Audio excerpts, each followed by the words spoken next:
Hello friends, आप सभी लोगों का स्वागत है आपके अपने channel IAS study with Aryan पर। देखिए दोस्तों, हम आपके लिए लेकर के आए हैं भारतीय संविधान एवं राज्य व्यवस्था, जिसका अपना अध्याय 7 में चल रहा था। 7वें अध्याय में मूल अधिकार दिए गए हैं, जिसको हमने 2 पार्टों में इसकी वीडियो बनाई है, क्योंकि मूल अधिकार को जो टॉपिक है काफ़ी इंपॉर्टेंट और काफ़ी लंबा होता है दोस्तों। और ये टॉपिक हम आप लोगों को एम लक्ष्मीकांत जी की बुक से कंप्लीट करवा रहे हैं, क्योंकि आपकी यूपीएससी आईएएस प्री के एग्ज़ाम में 70 से लेकर 80% प्रश्न आपके एम लक्ष्मीकांत जी की बुक से आते हैं। और दोस्तों, हमारा पूरा चैनल हिंदी माध्यम के छात्रों के लिए है और हम सारा कंटेंट यहाँ पर हिंदी माध्यम के छात्रों को यूपीएससी प्री के लिए अवेलेबल करवा रहे हैं। तो दोस्तों, चैनल को ज़्यादा से ज़्यादा सब्सक्राइब करें, शेयर करें, ज़्यादा से ज़्यादा अपने दोस्तों को जोड़ें। तो दोस्तों, टाइम वेस्ट ना करते हुए आज के प्रश्नों की ओर बढ़ते हैं। देखिए दोस्तों, आज का हमारा प्रश्न, दोष सिद्धि के संबंध में संरक्षण किस अनुच्छेद में दिया गया है? दोष सिद्धि के संबंध में संरक्षण किस अनुच्छेद में दिया गया है? अनुच्छेद 19, अनुच्छेद 20, अनुच्छेद 18 या अनुच्छेद 14वां यानी कि 14वां। तो आप लोग को बता देते हैं कि दोष सिद्धि के संबंध में संरक्षण आपको अनुच्छेद 20 के तहत दिया गया है। महत्वपूर्ण बात और जान लीजिए दोस्तों। देखिए, किसी भी अभियुक्त या दोषी करार दिए गए व्यक्ति, चाहे वह नागरिक हो या कोई विदेशी व्यक्ति हो या कोई कंपनी हो या कोई परिषद हो या फिर कोई कानूनी व्यक्ति हो दोस्तों, उसके विरुद्ध मनमाने और अतिरिक्त दंड से संरक्षण प्रदान करता है आपका अनुच्छेद 20। ओके दोस्तों, प्रश्न नंबर 29वां देखते हैं। प्राण एवं दैहिक स्वतंत्रता को संरक्षण किस अनुच्छेद में दिया गया है? प्राण एवं दैहिक स्वतंत्रता को संरक्षण किस अनुच्छेद में दिया गया है? अनुच्छेद 21 में, अनुच्छेद 20 में, अनुच्छेद 22 में, अनुच्छेद 14 में। तो आप लोगों को बता देते हैं दोस्तों, आपका इसका सही उत्तर आपका अनुच्छेद 21 है। देखिए दोस्तों, अनुच्छेद 21 में घोषणा की गई है कि किसी व्यक्ति को अपने प्राण या दैहिक स्वतंत्रता से विधि द्वारा स्थापित प्रक्रिया के अनुसार ही वंचित किया जाएगा, अन्यथा नहीं। अगर कोई व्यक्ति मृत्युदंड भी मांगता है तो दोस्तों उस पर पूरी कार्रवाई की जाती है, ध्यान दिया जाता है कि ये व्यक्ति मृत्युदंड के लायक है या नहीं, या उसके सामने इतनी विकट परिस्थितियां उत्पन्न हुई हैं या नहीं हुई हैं। यानी कि मेडिकली रूप से जो व्यक्ति डाई समझे जाते हैं यानी मरे हुए समझे जाते हैं, उन्हीं लोगों को मृत्युदंड दिया जा सकता है। बाकी किसी को भी अपने प्राण और उसकी दैहिक स्वतंत्रता को खतरा पहुँचाने का अधिकार नहीं है दोस्तों। आगे बढ़ते हैं अगले प्रश्न की ओर। प्रश्न नंबर 30वां। देखिए दोस्तों, प्राण एवं दैहिक स्वतंत्रता के संदर्भ में उच्चतम न्यायालय द्वारा एक मामला था, उसका नाम था गोपालन। गोपालन मामले में जो कहा उसके संदर्भ में निम्नलिखित कथनों पर विचार कीजिए। देखिए, गोपालन मामले में क्या कहा सुप्रीम कोर्ट ने? देखिए, प्रसिद्ध गोपालन मामला जो कि 1950 में आया था, उच्चतम न्यायालय ने अनुच्छेद 21 की सूक्ष्म व्याख्या की है।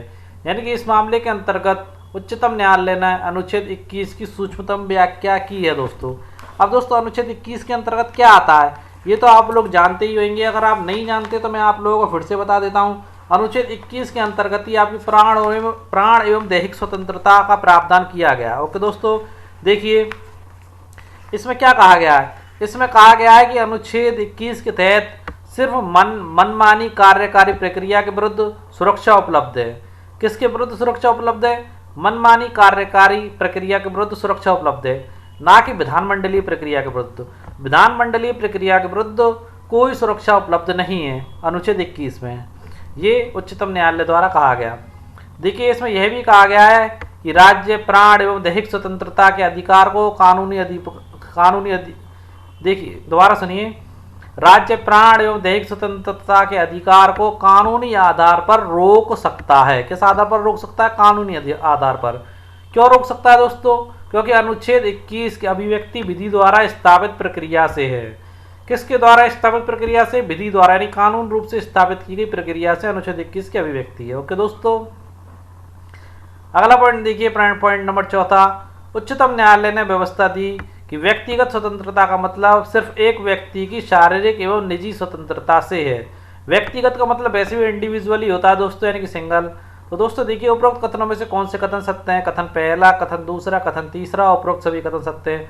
तो दोस्तों यहाँ पर आपके उपरोक्त सभी कथन सत्य हैं। आगे बढ़ते हैं अपने अगले बिंदु की ओर, अगले प्रश्न की ओर। देखिए, प्राण एवं दैहिक स्वतंत्रता के मेन का मामले में, वो गोपालन मामला था दोस्तों, और इसी संदर्भ में आपका एक मामला और था मेन का मामला।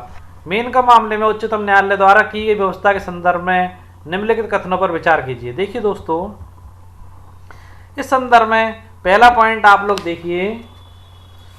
देखिए मेन का मामले में 1978 में उच्चतम न्यायालय ने अनुच्छेद 21 के तहत गोपालन मामले में अपने फैसले को पलट दिया।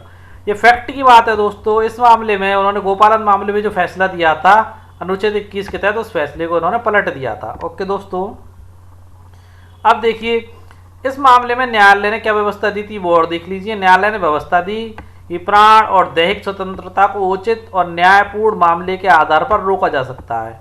ओके दोस्तों, वहां देखिए प्रक्रिया क्या थी। यहाँ रोकने के लिए क्या कहा था इन्होंने, देखिए कानूनी आधार पर रोका जा सकता है, स्वतंत्रता के अधिकार को कानूनी आधार पर रोका जा सकता है। जबकि यहाँ क्या कहा है इन्होंने, प्राण एवं दैहिक स्वतंत्रता को उचित एवं न्यायपूर्ण मामले के आधार पर रोका जा सकता है। ओके दोस्तों, फिर क्या कहा, इसके प्रभाव में अनुच्छेद 21 के तहत सुरक्षा केवल मनमानी कार्यकारी क्रिया पर ही उपलब्ध नहीं है बल्कि विधानमंडलीय क्रिया के विरुद्ध भी उपलब्ध है। और जबकि देखिए यहाँ इन्होंने जो कहा था, खाली इन्होंने मनमानी कार्यकारी प्रक्रिया के विरुद्ध सुरक्षा उपलब्ध की, ना कि विधानमंडलीय प्रक्रिया के विरुद्ध। और यहाँ पर दोनों के विरुद्ध कर दी गई। देखिए विधानमंडलीय प्रक्रिया के विरुद्ध भी और मनमानी कार्यकारी क्रिया के विरुद्ध भी। ओके दोस्तों, आगे देखिए प्राण की स्वतंत्रता की व्याख्या करते हुए उन्होंने कहा कि इसके विस्तार का आशय है कि एक व्यक्ति की प्राण स्वतंत्रता में अधिकारों के कई प्रकार हैं। यानी कि उसमें खाली सिंगल इंडिविजुअल व्यक्ति की बात की गई थी, इसमें इन्होंने कहा कि इसके कई प्रकार हो सकते हैं। ओके दोस्तों, उपरोक्त कथनों में से कौन सा कथन सही है, तो दोस्तों यहाँ पर आपके चारों ही कथन सही हैं। देखिए दोस्तों, एक थोड़ा डीपली जान लीजिए कि गोपालन मामले में तो यह व्यवस्था की गई थी कि व्यक्तिगत स्वतंत्रता का मतलब सिर्फ एक व्यक्ति की शारीरिक और निजी स्वतंत्रता से एवं राज्य प्राण एवं दैहिक स्वतंत्रता के अधिकार को कानूनी आधार पर रोक सकता है। ओके दोस्तों, जबकि यहाँ पे जस्ट उसके उलट फैसले दिए गए थे दोस्तों। ओके दोस्तों, आगे बढ़ते हैं अपने 32वें नंबर के प्रश्न पर। देखिए 6 से लेके 14 वर्ष तक की उम्र के बच्चों को निःशुल्क शिक्षा का प्रावधान किस अनुच्छेद के तहत किया गया है। ओके दोस्तों, पहला ऑप्शन आपका अनुच्छेद 20, अनुच्छेद 21, अनुच्छेद 21 का अनुच्छेद 22। तो देखिए 32वें क्वेश्चन का आपका सही ऑप्शन है अनुच्छेद 21 का, यानी कि तीसरा ऑप्शन आपका सही है। देखिए दोस्तों, अनुच्छेद 21 का में घोषणा की गई है कि राज्य जो है 6 से लेकर 14 वर्ष तक की उम्र के बच्चों को निःशुल्क एवं अनिवार्य शिक्षा उपलब्ध करवाएगा। इसका निर्धारण राज्य करेगा। इस प्रकार यह व्यवस्था केवल आवश्यक शिक्षा के एक मूल अधिकार के अंतर्गत है, ना कि उच्च या व्यावसायिक शिक्षा के संदर्भ में।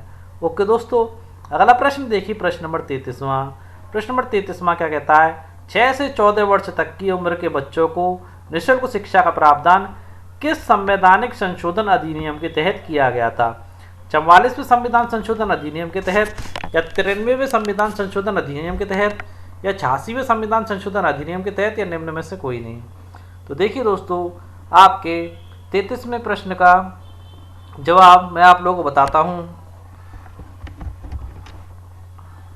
देखिए दोस्तों, ये जो प्रावधान किया गया है आपका, ये 86वें संविधान संशोधन में किया गया है। किस संविधान संशोधन में किया गया है, 86वें संविधान संशोधन में। देखिए दोस्तों, ये व्यवस्था 86वें संविधान संशोधन अधिनियम में की गई, जो 2002 के अंतर्गत की गई है। देखिए दोस्तों, यह संशोधन देश में सर्व शिक्षा के लक्ष्य में एक मील का पत्थर साबित हुआ था। सरकार ने यह कदम नागरिकों के अधिकार के मामले में द्वितीय क्रांति की तरह उठाया था। किसकी तरह उठाया था, द्वितीय क्रांति की तरह, जैसे दूसरी क्रांति हो रही हो। ओके दोस्तों, और एक इंपॉर्टेंट बात और जान लीजिए दोस्तों, इस संशोधन के पहले भी संविधान का भाग 4 के अनुच्छेद 45 में, किसमें, संविधान के भाग 4 के अनुच्छेद 45 में बच्चों के लिए निःशुल्क और अनिवार्य शिक्षा की व्यवस्था की गई थी। ओके दोस्तों, आगे बढ़ते हैं अपने अगले प्रश्न की ओर। देखिए दोस्तों, प्रश्न नंबर 34वां, निःशुल्क एवं अनिवार्य शिक्षा के संदर्भ में समय समय पर किए गए प्रावधानों में से कौन सा सही नहीं है, गलत पूछ रहा है इसमें से।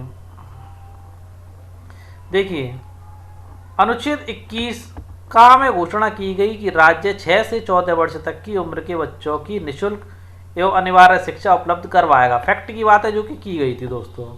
आगे देखिए, संविधान के भाग 3 के अनुच्छेद 44 में बच्चों के लिए निःशुल्क और अनिवार्य शिक्षा की व्यवस्था की गई।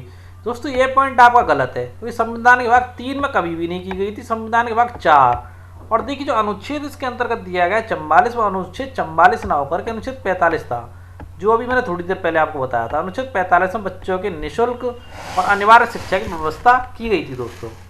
अब देखिए पॉइंट नंबर तीसरा। 1993 में उच्चतम न्यायालय ने अनुच्छेद 21 में जीवन के अधिकार में प्राथमिक शिक्षा को मूल अधिकार में जोड़ दिया। किस में जोड़ दिया गया दोस्तों? मूल अधिकार में जोड़ दिया, जिससे भारत के किसी भी बच्चे को 14 वर्ष की आयु तक निःशुल्क शिक्षा प्रदान की जाएगी। ये कंपलसरी रूप से प्रावधान किया गया। आगे बढ़ते हैं दोस्तों अपने अगले प्रश्न की ओर।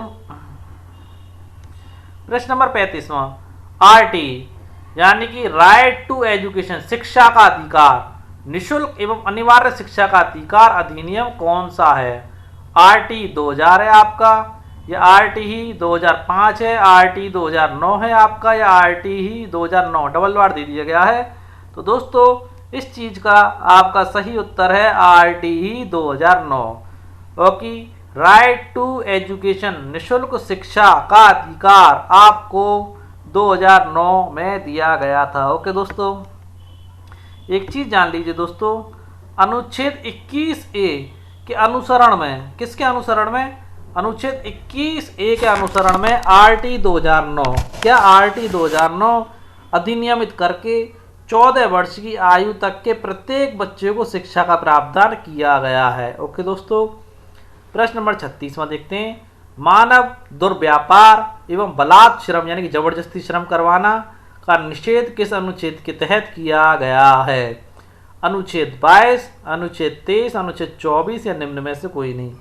तो देखिए दोस्तों, मैं आप लोगों को बताना चाहूँगा, यहाँ पर ये जो प्रावधान किया गया मानव दुर्व्यापार और बलात् श्रम का जो निषेध किया गया है दोस्तों, वो आपके अनुच्छेद 23 के तहत किया गया। किसके तहत किया गया? अनुच्छेद 23 के तहत किया गया। देखिए दोस्तों, इसमें देखिए आप लोगों को अनुच्छेद 23 में इन्होंने बेगार प्रथा जो होती है उसी भी रोका है। और देखिए मानव दुर्व्यापार शब्द में पता है क्या क्या शामिल होता है? पुरुष, महिला और बच्चों की वस्तु के सामान खरीद बिक्री, काफ़ी चीज़ें शामिल होती हैं। देखिए अगले प्रश्न में मैंने उसको सम्मिलित किया है। देखिए प्रश्न नंबर 37वां, किस तरह के कृत्यों को दंडित करने के लिए संसद ने अनैतिक दुर्व्यापार निवारण अधिनियम 1956 बनाया था? कौन सा बनाया था? 1956। देखिए पॉइंट नंबर पहला, पुरुष, महिला एवं बच्चों की वस्तु के सामान खरीद बिक्री, महिला एवं बच्चों का अनैतिक दुर्व्यापार, इसमें वेश्यावृत्ति भी शामिल है, देवदासी और दास प्रथा या उपरोक्त सभी। तो दोस्तों आपका जो अनैतिक दुर्व्यापार निवारण अधिनियम 1956 था, उसमें इन सारे अपराधों को शामिल किया गया था। कौन कौन से? पुरुषों का, महिलाओं का, बच्चों का वस्तु के सामान की तरह खरीद बिक्री करना, महिलाओं का और बच्चों का अनैतिक दुर्व्यापार करना, और इसमें वेश्यावृत्ति को भी शामिल किया गया दोस्तों। देवदासी प्रथा है दोस्तों, उसको भी, और दास प्रथा उसको भी। ओके दोस्तों, आगे बढ़ते हैं अगले पॉइंट की ओर। देखिए अगला प्रश्न हमारा, गिरफ्तारी एवं नजरबंदी के संदर्भ में निम्नलिखित में से कौन सा कथन सही नहीं है? गलत कथन पूछ रहा है। गिरफ्तारी और नजरबंदी के संबंध में कौन सा कथन सही नहीं है? तो दोस्तों पहला पॉइंट देखिए आपका, अनुच्छेद 22 किसी व्यक्ति को गिरफ्तारी एवं निरोध से संरक्षण प्रदान करता है। दूसरा पॉइंट देखिए, उच्चतम न्यायालय ने व्यवस्था दी कि अनुच्छेद 22 गिरफ्तारी और निषेध का प्रयोग केवल आपराधिक क्रियाओं या सरकारी अपराध प्रकृति एवं कुछ प्रतिकूल सार्वजनिक हितों पर हो सकता है। देखिए दोस्तों, देखें पहले इसने कहा कि अनुच्छेद 22 किसी व्यक्ति को गिरफ्तारी एवं निरोध से संरक्षण प्रदान करता है।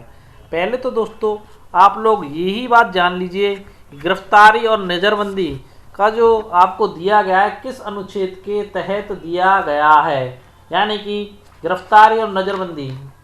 तो दोस्तों आप लोगों को बता देता हूँ, ये जो गिरफ्तारी और नज़रबंदी के संबंध में जो संरक्षण है वो अनुच्छेद 22 के तहत दिया गया है। किस अनुच्छेद के तहत दिया गया संरक्षण? अनुच्छेद 22 के तहत। देखिए अनुच्छेद 22 किसी व्यक्ति को गिरफ्तारी एवं निषेध से संरक्षण प्रदान करता है। ये पहला पॉइंट फैक्ट का है जो कि सही है। दूसरा देखिए, उच्चतम न्यायालय ने व्यवस्था दी कि अनुच्छेद 22 गिरफ्तारी और निषेध, निषेध यानी कि नजरबंदी का प्रयोग केवल आपराधिक क्रियाओं या सरकारी अपराध प्रकृति एवं कुछ प्रतिकूल सार्वजनिक हितों पर हो सकता है, सब पर नहीं होगा दोस्तों। और इसी पॉइंट में देखिए, एग्जाम्पल के तौर पर बताता हूं, जैसे न्यायालय के आदेश के अंतर्गत गिरफ्तारी या जन अधिकारी गिरफ्तारी, आयकर न देने पर गिरफ्तारी आदि, जो विदेशी के पकड़े जाने पर लागू नहीं होता। ये किस पर लागू नहीं होता? अगर कोई विदेशी पकड़ा जाता है तो उस पर लागू नहीं होता। ओके दोस्तों, अनुच्छेद 22 के तहत। आगे देखते हैं, नजरबंदी में व्यक्ति की हिरासत 30 माह से ज्यादा नहीं बढ़ाई जा सकती है। इंपॉर्टेंट पॉइंट, निरोध का आधार संबंधित व्यक्ति को बताया जाना चाहिए, यानी कि नजरबंदी का जो आधार है वो संबंधित व्यक्ति को आवश्यक रूप से बताया जाना चाहिए। एवं निरोध वाले व्यक्ति को अधिकार है कि वह निरोध के आदेश के विरुद्ध अपना प्रतिवेदन कर सकेगा। और देखिए, अनुच्छेद 22 का दूसरा भाग उन व्यक्तियों को सुरक्षा प्रदान करता है जिन्हें दंड विषयक कानून के अंतर्गत गिरफ्तार किया गया है। किस विषयक? दंड विषयक कानून के अंतर्गत गिरफ्तार किया गया है। यह सुरक्षा मात्र विदेशी व्यक्तियों के लिए उपलब्ध है। दोस्तों, यह कहना बिल्कुल गलत है कि यह सुरक्षा मात्र विदेशी व्यक्तियों के लिए उपलब्ध है, क्योंकि दोस्तों यह सुरक्षा भारतीयों एवं विदेशियों सबके लिए उपलब्ध है। किसके लिए भी उपलब्ध है? भारतीयों और आपके विदेशियों के लिए भी यह सुविधा उपलब्ध है। ओनली विदेशी कह देने के कारण आपका ये पॉइंट गलत हो जाता है। और आपका प्रश्न ही पूछ रहा है कौन सा कथन सही नहीं है, तो आपका यही पॉइंट जो है बिंदु सही नहीं है। आगे बढ़ते हैं अगले प्रश्न की ओर। देखिए, निवारक निरोध कानूनों को नीचे दिए गए कूट से मिलान कीजिए। ओके दोस्तों, दोबारा देख लीजिए, निवारक निरोध कानूनों को नीचे दिए गए कूट से मिलान कीजिए। ओके दोस्तों, देखते हैं, आंतरिक सुरक्षा अधिनियम क्या कह रहा है प्रश्न? आंतरिक सुरक्षा अधिनियम, यानी कि आंतरिक सुरक्षा अधिनियम आपका कब लाया गया था? देखिए, आप लोगों को बता देते हैं, आंतरिक सुरक्षा अधिनियम आप लोगों का 1971 में लाया गया था। कब लाया गया था? 1971 में। विदेशी मुद्रा का संरक्षण एवं व्यसन निवारण अधिनियम, क्या चीज? विदेशी मुद्रा का संरक्षण एवं व्यसन निवारण अधिनियम, क्या दोस्तों? यह अधिनियम आपका 1974 में लाया गया था। कब लाया गया था दोस्तों? 1974 में। देखिए, इसमें एक चीज बताना चाहूंगा, आंतरिक सुरक्षा अधिनियम, आंतरिक सुरक्षा अधिनियम को इंग्लिश में मीसा कहते हैं, MISA, लिख लेना। महत्वपूर्ण बिंदु हैंड टू हैंड बताते चलना चाहिए जो मैं आप लोगों को बता रहा हूँ। आंतरिक सुरक्षा अधिनियम को मीसा कहा जाता है, जो 1971 में लाया गया था और 1978 में इसे निरस्त कर दिया गया। कब निरस्त कर दिया गया दोस्तों? 1978, ये सन भी आप लोग लिख लेना, 1978 में इसको निरस्त कर दिया गया था। अब देखिए, विदेशी मुद्रा का संरक्षण एवं व्यसन निवारण अधिनियम, इसे आपको जो कहा जाता है COFE, कॉफपोसा, POSA, इसे इंग्लिश में कहा जाता है, कॉफपोसा कह सकते हैं इसको। ये आपका ये जो निवारण अधिनियम है आपका 1974 में लाया गया था। कब लाया गया था? 1974 में। आपका अगला जो अधिनियम है वह राष्ट्रीय सुरक्षा अधिनियम, राष्ट्रीय सुरक्षा अधिनियम, जिसे नासा भी कहा जाता है। क्या कहा जाता है? नासा, राष्ट्रीय सुरक्षा अधिनियम, NASA। नासा आपका 1980 में लाया गया था। कब लाया गया था दोस्तों? 1980 में। और देखिए, चोर बाजारी निवारण और आवश्यक वस्तु प्रदय अधिनियम, चोर बाजारी निवारण और आवश्यक वस्तु प्रदाय अधिनियम आपका ये लाया गया था दोस्तों 1980 में। कब लाया गया? 1980 में। और अगला देखते हैं, आतंकवाद और विध्वंसक क्रियाकलाप अधिनियम, आतंकवाद और विध्वंसक क्रियाकलाप अधिनियम, जिसे टाडा कहा जाता है। टाडा के तहत काफ़ी आतंकवादियों को पकड़ा जाता है दोस्तों। ये जो टाडा आपका जो लाया गया था 1985 में लाया गया था। कब लाया गया दोस्तों? 1985 में। तो दोस्तों, आतंकवाद एवं विध्वंसक क्रियाकलाप ये 1985 में ही लाया गया है दोस्तों। कब लाया गया? 1985 में लाया गया टाडा। और इसको 1995, कब? 1995 में समाप्त कर दिया गया। कब समाप्त कर दिया गया? 1995 में इसको समाप्त कर दिया गया था टाडा को। ओके दोस्तों, आगे इस प्रकार ऑप्शन में देखते हैं। ऑप्शन आपका बी सही है। पहले का पांचवा, दूसरे का चौथा, तीसरे का तीसरा और चौथे का दूसरा और पांचवे का पहला। आगे बढ़ते हैं अगले प्रश्न की ओर। प्रश्न नंबर 14वां, निवारक निरोध अधिनियम को कब समाप्त किया गया था? निवारक निरोध अधिनियम को कब समाप्त किया गया था? तो दोस्तों इस अधिनियम को कब समाप्त किया गया था पूछ रहा है। तो देखिए पहला ऑप्शन 1970, सेकंड ऑप्शन 1969, तीसरा 1965, चौथा 1960। तो आप लोगों को बता देते हैं दोस्तों, इसको 1969 में समाप्त किया गया था और लागू किया गया था इसको 1950 में। कब लागू किया गया था? इसको 1950 में लागू किया गया था। अगला देखते हैं, स्वपाक औषधि और मने स्वाभावी पदार्थ व्यापार निवारण अधिनियम कब लागू किया गया?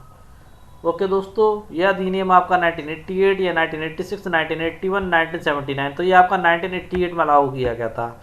अगला देखते हैं 42वां प्रश्न, आतंकवाद निवारण अधिनियम। क्या दोस्तों? आतंकवाद निवारण अधिनियम, जिसे क्या कहते हैं? पोटा। क्या कहा जाता है? पोटा। पोटा पोटा कब लागू किया गया एवं कब निरस्त किया गया? तो आप लोगों को देखिए दोस्तों, ऑप्शन पहला 2002 से 2004, 2001 से 2005, 2003 से 2006, 2005 से 2010। पोटा को दोस्तों आपको 2002 में तो लागू किया गया था और 2004 में निरस्त कर दिया गया। अब देखते हैं अपना अगला प्रश्न। देखिए 43वें नंबर का प्रश्न। ओके दोस्तों, 43वें नंबर के प्रश्न में देखिए दोस्तों, 14 वर्ष से कम आयु के बच्चों को सभी व्यवसायों एवं प्रक्रियाओं में रोजगार निषिद्ध करने का कानून कौन सा था? देखिए पहला, निःशुल्क एवं अनिवार्य शिक्षा का अधिकार अधिनियम 2009, बाल श्रम संशोधन 2016, बाल एवं किशोर श्रम अधिनियम 1986, या निम्न में से कोई नहीं। तो दोस्तों देखिए, बाल श्रम संशोधन अधिनियम 2016, पूरी कहानी बता रहा हूँ। देखिए बाल श्रम जिसे कहते हैं आपको निषेध विनियमन, ये था बाल श्रम संशोधन अधिनियम 2016। कौन सा? बाल श्रम संशोधन अधिनियम 2016 द्वारा बाल श्रम अधिनियम 1986, इसके द्वारा बाल श्रम अधिनियम 1986 को संशोधित किया गया। किसके द्वारा? इसके द्वारा संशोधित किया गया और इसने मूल अधिनियम का नाम बदलकर, जो मूल अधिनियम था उसका नाम बदलकर दोस्तों क्या कर दिया गया? बाल एवं किशोर श्रम। पहले क्या नाम था इसका? ओनली बाल श्रम अधिनियम 1986। क्या था? बाल श्रम अधिनियम 1986। क्या था? बाल श्रम अधिनियम। बाल श्रम अधिनियम था 1986। इसको बदल करके दोस्तों 1986 इसे बदल करके क्या कर दिया गया? बाल एवं किशोर श्रम अधिनियम 1986 कर दिया गया। दोस्तों संशोधन अधिनियम में क्या कहा गया? 14 वर्ष से कम आयु के बच्चों को सभी व्यवसायों एवं प्रक्रियाओं में रोजगार निषिद्ध करता है और इसके तहत सजा का प्रावधान किया गया। सजा 6 माह से 2 वर्ष तक की गई और कैद की भी रखी गई दोस्तों। या फिर 20,000 रुपये जुर्माना या फिर 50,000 रुपये जुर्माना। और कोई इस काम को दोबारा दोहराता, बाल श्रम करवाता है तो कैद की अवधि 1 से 3 वर्ष होगी। इस प्रकार दोस्तों आपके प्रश्न का उत्तर तीसरा सही है। आगे बढ़ते हैं अगले प्रश्न की ओर। प्रश्न नंबर 44, धर्म की स्वतंत्रता के अधिकार एवं इसके अंतर्गत निहित प्रावधानों को नीचे दिए गए कूट से मिलान कीजिए। देखिए सबसे पहला आता है आपका अनुच्छेद 25। अनुच्छेद 25 क्या कहता है? अनुच्छेद 25 कहता है अंतकरण के अनुसार धर्म को अपनाना। यानी कि आपका मन करता है उस मन के अकॉर्डिंग, अपनी इच्छा के अकॉर्डिंग आप भारत में किसी भी धर्म को अपना सकते हैं। अनुच्छेद 26 क्या कहता है आपका? अनुच्छेद 26 कहता है धार्मिक मामले एवं संस्थाओं का प्रबंध करने की स्वतंत्रता। आप अपने धार्मिक मामलों और संस्थाओं का प्रबंध कर सकते हैं बशर्ते वो देश विरोधी गतिविधियों में शामिल ना हो। अनुच्छेद 27 क्या कहता है आपका? अनुच्छेद 27 आपका कहता है धार्मिक कार्यों पर किए गए खर्चे पर कर नहीं लिया जाएगा। ये ऐसा अनुच्छेद है दोस्तों जिसके माध्यम से ये लोग टैक्स की चोरी करते हैं।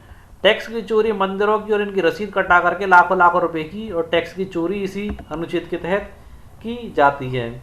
ऐसा अक्सर देखने में आता है। अनुच्छेद 28। अनुच्छेद 28 कहता है राजकीय निधि से संचालित, यानी सरकार द्वारा जो राजकीय निधि से जो भी संस्था संचालित होंगी उनमें धार्मिक शिक्षा नहीं दी जाएगी। ओके दोस्तों, इस प्रकार देखिए पहले का चौथा और दूसरे का तीसरा, यानी कि ये वाला हुआ, और तीसरे का दूसरा और चौथे का पहला, यानी कि आपका ऑप्शन यहाँ पर सी सही है। आगे देखते हैं अगला प्रश्न, 45 नंबर का प्रश्न। देखिए शैक्षणिक संस्थानों में विभेद के संदर्भ में अनुच्छेद 28 क्या कहता है? क्या कहता है? देखिए ऐसे संस्थान जिनका पूरी तरह रखरखाव राज्य करता है। कौन कौन से संस्थानों को जो विभेद करता है, जो 4 विभिन्न माने गए हैं? देखिए इसके अंतर्गत 28 के अंतर्गत वो संस्थान आते हैं, ऐसे संस्थान जिनका पूरा ही रखरखाव आपका राज्य करता है। ओके दोस्तों, और बाकी के में देखिए, और ऐसे संस्थान भी आते हैं जिनका प्रशासन राज्य करता है, यानी राज्य चलाता है, लेकिन उनकी स्थापना किसी विन्यास या न्यास के द्वारा की गई है। किसी के भी द्वारा स्थापना की गई हो, अगर प्रशासन इसका राज्य करता, राज्य पैसा वगैरह देता है, तो वो सब इसके अंतर्गत आते हैं अनुच्छेद 28। राज्य द्वारा मान्यता प्राप्त जितने भी संस्थान है वो भी इसके अंतर्गत आते हैं। ऐसे संस्थान जो राज्य द्वारा वित्त सहायता प्राप्त करते हैं वो भी इसके अंतर्गत आते हैं। तो इस प्रकार देखिए उपरोक्त कथनों में से कौन सा कथन सत्य है? तो यहाँ पर आपके सारे ही कथन सत्य हैं। आगे बढ़ते हैं, देखिए प्रश्न नंबर 46वां, भाषा, लिपि और संस्कृति को बनाए रखने का अधिकार देता है। कौन सा अनुच्छेद देता है? 29वां, 30वां, 31वां, 32वां। तो देखिए दोस्तों, भाषा, लिपि और संस्कृति को बनाए रखने का अधिकार हमें भारत का अनुच्छेद 29वां देता है। प्रश्न नंबर 47वां, सभी अल्पसंख्यक वर्गों को अपनी शिक्षण संस्थाएं स्थापित करने और उनका प्रबंधन करने की स्वतंत्रता को बनाए रखने का अधिकार कौन सा अनुच्छेद प्रदान करता है हमें? अनुच्छेद 30, अनुच्छेद 29, अनुच्छेद 28, अनुच्छेद 26। तो आप लोगों को बता देते हैं, ये हमें अनुच्छेद 30 प्रदान करता है। और देखिए ये किसके अंतर्गत आता है? संस्कृति एवं शिक्षा संबंधी अधिकार। किसके अंतर्गत आते हैं? ये संस्कृति एवं शिक्षा संबंधी अधिकार के अंतर्गत आते हैं, जिसमें सभी अल्पसंख्यक वर्गों को अपनी शिक्षण संस्थाएं स्थापित करने व प्रबंधन करने की स्वतंत्रता को बनाए रखने का अधिकार अनुच्छेद 30 के तहत दिया गया है। प्रश्न नंबर 48 में देखिए, डॉक्टर भीमराव अंबेडकर ने किस अनुच्छेद को संविधान की आत्मा और हृदय कहा है?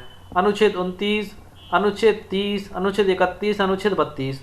तो आप लोगों को बता देते दोस्तों, अनुच्छेद 32 को भीमराव अंबेडकर जी ने संविधान की आत्मा और हृदय कहा है दोस्तों, क्योंकि इसमें संवैधानिक उपचारों का अधिकार दिया गया है। क्या दिया गया? संवैधानिक उपचारों का अधिकार। 48 के संबंध में कुछ और बताना चाहूँगा दोस्तों। देखिए अनुच्छेद 32 संवैधानिक उपचारों का अधिकार को अंबेडकर जी ने संविधान का सबसे महत्वपूर्ण अनुच्छेद बताया है। क्यों बताया है? देखिए उन्होंने कहा एक अनुच्छेद, क्या कहा? एक अनुच्छेद जिसके बिना संविधान अर्थविहीन है, यह संविधान की आत्मा और हृदय है। ओके दोस्तों, आगे बढ़ते हैं 49 नंबर के प्रश्न पर। देखिए मूल अधिकारों का हनन होने पर न्यायालय में रिट किस अधिकार के तहत की जाती है? धार्मिक स्वतंत्रता के अधिकार के तहत, संस्कृति और शिक्षा संबंधी अधिकार के तहत, संवैधानिक उपचारों का अधिकार के तहत, नीति निर्देशक तत्वों के तहत। तो देख लीजिए दोस्तों, अगर आपके मूल अधिकारों का हनन होता है तो आप रिट कर सकते हैं। रिट 5 प्रकार की होती है दोस्तों, और ये संवैधानिक उपचारों के अधिकार के तहत की जाती है। 5 प्रकार की रिट आपको बता देता हूँ। एक बंदी प्रत्यक्षीकरण होती है, एक परमादेश होता है, एक उत्प्रेषण होता है, एक प्रतिषेध होता है, दूसरा अधिकार प्रज्ञा होता है। ओके दोस्तों, देखिए मूल अधिकारों का हनन होने पर न्यायालय में कितनी प्रकार की रिट का प्रावधान है? 5, जो 5 मैंने आपको बता दी हैं।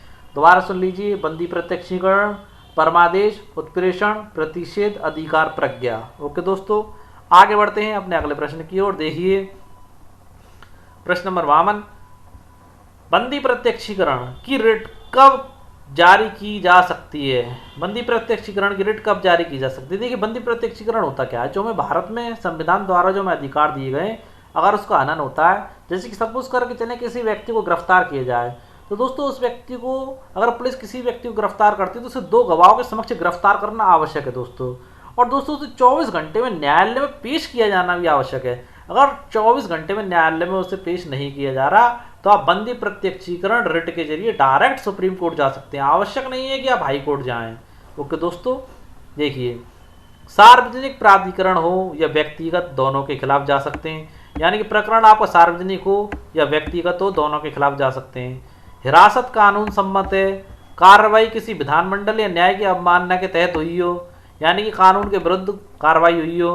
न्यायालय द्वारा हिरासत, न्यायालय द्वारा अगर गलत हिरासत में रखा जा रहा है तो अभी आप रिट के में जा सकते हैं।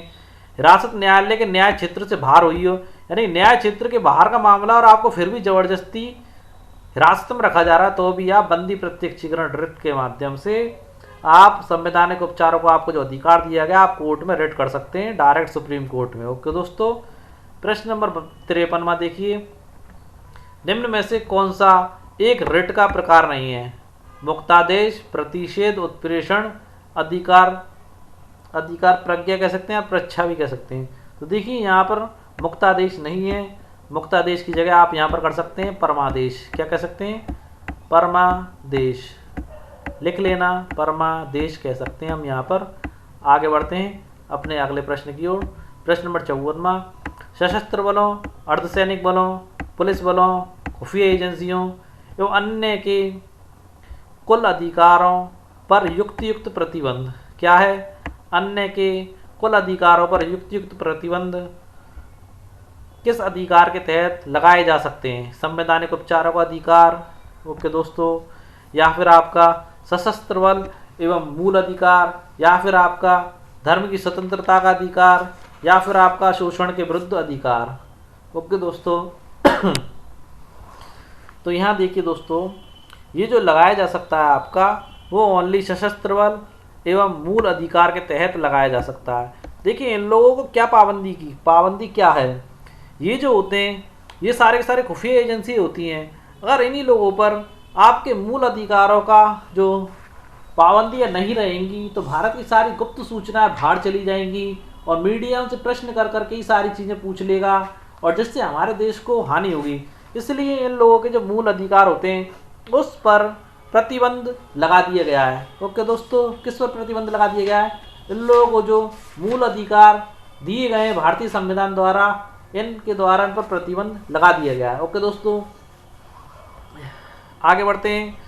अनुच्छेद यानी कि देखिए प्रश्न नंबर 55, अनुच्छेद 33 के अंतर्गत विधि के निर्माण का अधिकार किसे दिया गया है? किसको दिया गया अनुच्छेद 33 के अंतर्गत?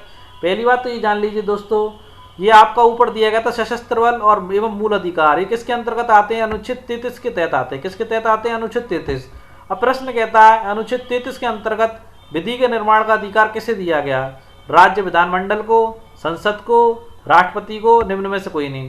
तो इस प्रश्न का आपका सही उत्तर है, इसका जो अधिकार दिया गया अनुच्छेद 33 के तहत विधि के निर्माण का अधिकार संसद को दिया गया। किसको दिया गया दोस्तों? संसद को दिया गया। एक बात और जान लीजिए दोस्तों, राज्य विधानमंडल को इसका अधिकार बिल्कुल भी नहीं दिया गया। आगे बढ़ते हैं अगले प्रश्न की ओर। देखिए प्रश्न नंबर 56, भारत में मार्शल लॉ, क्या कहा? भारत में मार्शल लॉ किस अनुच्छेद के तहत लागू होता है? भारत में मार्शल लॉ किस अनुच्छेद के तहत लागू होता है? अनुच्छेद 34, अनुच्छेद 35, अनुच्छेद 32 या निम्न में से कोई नहीं। भारत में मार्शल लॉ किस अनुच्छेद के तहत लागू होता है, ये आपका प्रश्न पूछ रहा है, जिसमें आपके सामने 4 प्रश्न दिए गए हैं। तो देखिए इसका सही उत्तर है आपका अनुच्छेद 34 के तहत भारत में मार्शल लॉ लागू होता है। देखिए अनुच्छेद 34 मूल अधिकारों पर क्या है? मूल अधिकारों पर जो प्रतिबंध लगाता है। ओके दोस्तों, जब भारत में कहीं भी मार्शल लॉ लागू हो, और देखिए यह संसद को इस बात की शक्ति देता है कि किसी भी सरकारी कर्मचारी को या अन्य व्यक्ति को उसके द्वारा किए जाने वाले कार्य की व्यवस्था को बरकरार रखे। संसद किसी मार्शल लॉ वाले क्षेत्र में जारी दंड या अन्य आदेश की वैधता प्रदान करता है। कौन प्रदान करता है इसको वैधता? संसद प्रदान करती है मार्शल लॉ को। अब देखिए मार्शल लॉ, जो अगला प्रश्न मैंने लिया है, मार्शल लॉ का शाब्दिक अर्थ क्या है? राष्ट्रपति शासन है मार्शल लॉ का मतलब, या राज्यपाल का शासन है, या सैन्य शासन है, निम्न में से कोई नहीं। तो आप लोग बता देते दोस्तों, मार्शल लॉ का मतलब है सैन्य शासन। यानी कि यहाँ पर आपका जो पॉइंट नंबर 3 है वो बिल्कुल सही है। देखिए दोस्तों इंपॉर्टेंट बात जान लीजिए, मार्शल लॉ के सिद्धांत को अंग्रेजी कानून से लिया गया है। किस कानून से लिया गया? अंग्रेजी कानून से लिया गया। हालांकि मार्शल लॉ की संविधान में व्याख्या नहीं की गई है, पर इसका शाब्दिक अर्थ सैन्य शासन है। क्या है दोस्तों? सैन्य शासन है मार्शल का जो अर्थ है। ओके दोस्तों, आगे बढ़ते हैं अगले प्रश्न की ओर। देखिए प्रश्न नंबर 58, मार्शल लॉ के संदर्भ में निम्नलिखित में से कौन सा कथन सही नहीं है? गलत कथन पूछ रहा है दोस्तों, कौन सा कथन गलत है? देखिए मार्शल लॉ असाधारण परिस्थितियों जैसे युद्ध, अशांति, दंगे या कानून का उल्लंघन आदि में लागू किया जाता है। बिल्कुल दोस्तों, उच्चतम न्यायालय ने घोषणा की कि मार्शल लॉ प्रतिक्रियावादी परिणाम के तहत बंदी प्रत्यक्षीकरण रिट को निलंबित नहीं करता। महत्वपूर्ण बिंदु है दोस्तों, मार्शल लॉ प्रतिक्रियावादी परिणाम के तहत बंदी प्रत्यक्षीकरण रिट को निलंबित नहीं कर सकता है दोस्तों। ओके दोस्तों, अनुच्छेद 34 के तहत मार्शल लॉ की घोषणा अनुच्छेद 352 के अंतर्गत राष्ट्रीय आपात की घोषणा से भिन्न है। मार्शल लॉ को आप राष्ट्रीय आपातकाल नहीं कह सकते, ये राष्ट्रीय आपातकाल की घोषणा से भिन्न है। देखिए, इसे पूरे देश या देश के किसी हिस्से में लागू किया जा सकता है। यहाँ पर देखिए प्रश्न सही नहीं है पूछ रहा है, तो आपका यही चौथा जो बिंदु है ये गलत है। अब देखिए आप कहेंगे कि ये गलत क्यों है। देखिए गलत इसलिए, इसे देश के कुछ विशेष क्षेत्रों में ही लागू किया जा सकता है। ऐसा नहीं है कि आप इसे पूरे देश में ही लागू कर दें। देश के कुछ विशेष क्षेत्रों पर ही मार्शल लॉ या सैन्य कानून आप लागू कर सकते हैं। ओके दोस्तों, अगला प्रश्न देखते हैं, यानी कि 60वें नंबर का प्रश्न। आरटीई 2009 किस दिनांक से प्रभावी हुई? आपका प्रश्न क्या पूछ रहा है? आरटीई 2009 किस दिनांक से प्रभावी हुई थी? ओके दोस्तों, 1 जनवरी 2010, 2 फरवरी 2010, 3 मार्च 2010 या 1 अप्रैल 2010। तो आरटीई 2009 दोस्तों 1 अप्रैल 2010 से प्रभावी हुई थी, यानी कि आपका चौथा ऑप्शन सही है। तो दोस्तों इस प्रकार ये जो हमारी जो वीडियो है ये 2 पार्ट में पूरी हुई दोस्तों। हमारे द्वारा दी गई जानकारी आपको कैसे लगी कमेंट बॉक्स में ज़रूर बताएं, और प्लीज़ दोस्तों चैनल को सब्सक्राइब जरूर करें और ज़्यादा से ज़्यादा हिंदी माध्यम के छात्रों को जोड़ें और उन तक ये कंटेंट है उसे पहुंचाने का प्रयास आवश्यक रूप से करें। कल फिर मिलते हैं दोस्तों अपनी एक नई और एक अच्छी वीडियो के साथ। तब तक के लिए जय हिंद दोस्तों।